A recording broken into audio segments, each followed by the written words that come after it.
Hello, my name is Caitlin McGaffick, and I am a sophomore in the Purdue University School of Nursing with a minor in psychology. Presenting with me today is my co-author, Noor Gulrajani, who is a sophomore in the Weldon School of Biomedical Engineering with a minor in mathematics.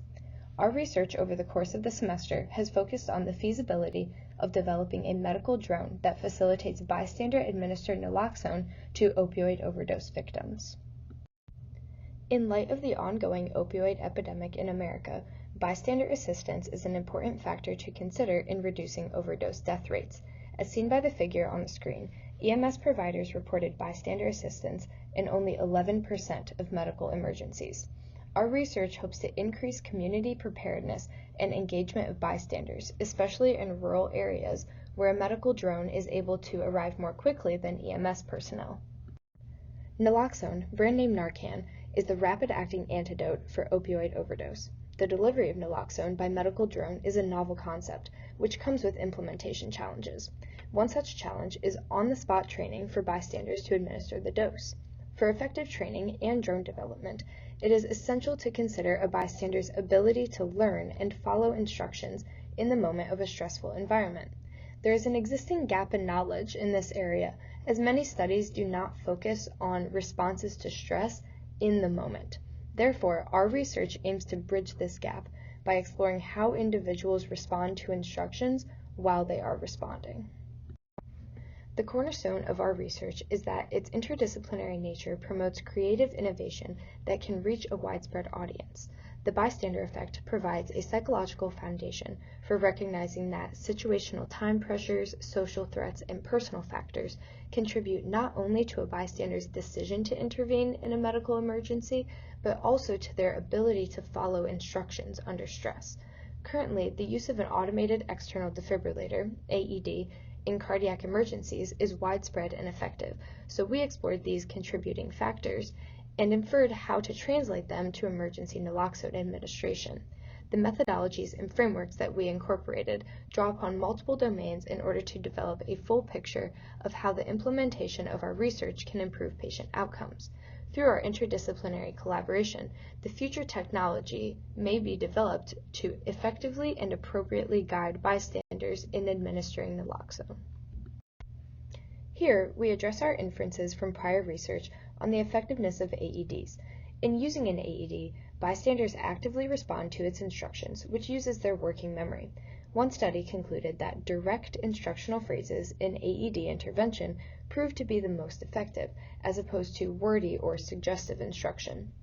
In contrast to this verbal instruction, other research concluded that written or visual instructions are more effective in stimulating the working memory.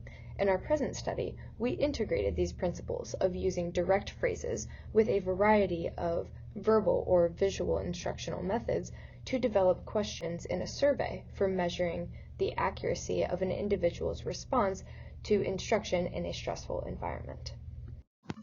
Our research objective this semester is to answer the following question. In college students, what is the effect of a stressful environment when compared to a controlled environment on accurately responding to memory-based survey questions guided by instructions? We hypothesized that a stressful environment would produce a negative effect that manifests as decreased accuracy in following instructions, as predicted by the stress intervention group answering one less question correctly. One example of our 6 survey question is pictured here. This was one of our visual questions. This image appeared on the screen with no instructions or context with it. After clicking to the next screen, it asked what object was in the top right quadrant. The participant was unable to go back and look at the image, so they had to choose one of the 4 options before going on to the next question. To recruit our participants for data collection, we set up a table in a busy place on campus and asked people to participate in our research in exchange for a piece of candy. We handed them an information sheet and a randomized QR code, which served as a link to our survey. Through this process, there is some recruitment bias, as people who approach the table are more likely to be extroverted or confident, and therefore possibly more willing to act in an emergency. If the participant was in our control group, we asked them to take the survey on their own time in a quiet environment. If they were in our experimental group, we asked them to take the survey immediately. There were many distractions set in place, which are pictured to the right of the screen. For instance, we had loud music playing, sometimes with Guitar Hero, balloons popping, there were a group of students playing spike ball, hurling, and catch, and we even had a lightsaber battle. We were fortunate enough to have a bright and warm weather during our data collection, so that we could effectively simulate a stressful environment for our experimental group. After we received over 75 responses per group, our data was transferred from Qualtrics to Microsoft Excel so that we could organize it. With assistance from our mentors, the data was analyzed on SPSS, which is a statistics software, in order to show our results. We used the frequencies feature to assess whether our cohort of participants is representative of the student population at Purdue. These demographics include age, gender, race, year, and major, and were collected at the end of the survey. For our entire sample, here are the age, major, and gender demographics. We can see that 19-year-olds, engineering majors, and males dominated the categories, with 41%, 39%, and 52% respectively. It is important to note that these results compare to the student population of Purdue as a whole, indicating that recruitment was truly random. When looking at year and race, we can see that freshmen were our most popular year, with over 40% of our results coming from them, and Caucasians were our most popular race, with over 60%. We are currently still in the process of obtaining the breakdown of year and race demographics at Purdue, but we do not anticipate there to be any significant difference from the student population. Looking at our results from the survey questions, there was no statistical significance between time spent answering the questions. However, the control group got more questions correct than our test group, which was predicted for our primary measurement of accuracy. As you can see, 28 people got only one question wrong in our control group, but only 17 in our experimental group got the same score.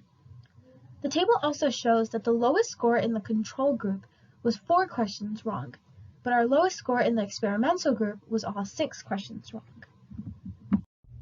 Together, these two tables show very exciting results.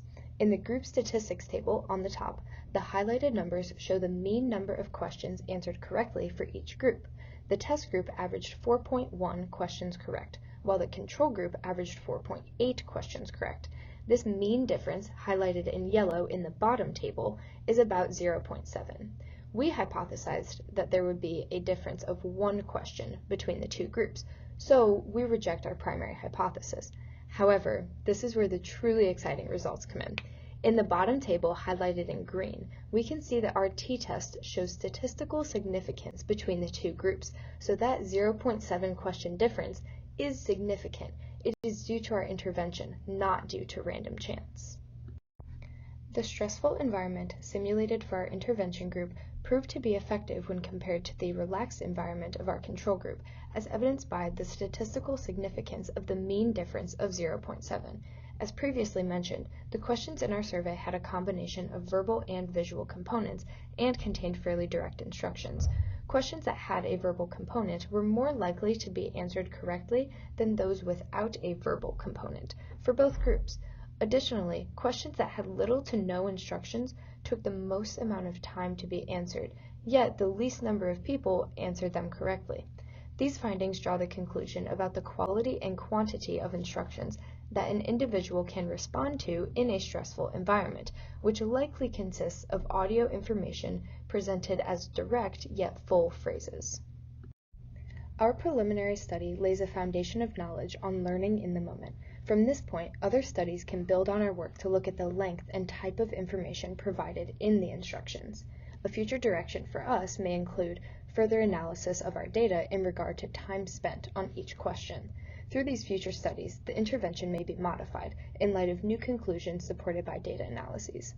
The further assessment of these interactions may directly influence the development of the system used in the medical drone with potential to save lives. We would like to thank our mentors, Dr. Kong and Dr. Adams, for their guidance this semester. We are also proud to be a part of the Discovery Park Undergraduate Research Internship Program at Purdue. We appreciate your virtual participation with us here today. Please feel free to reach out to us with any questions, comments, or concerns.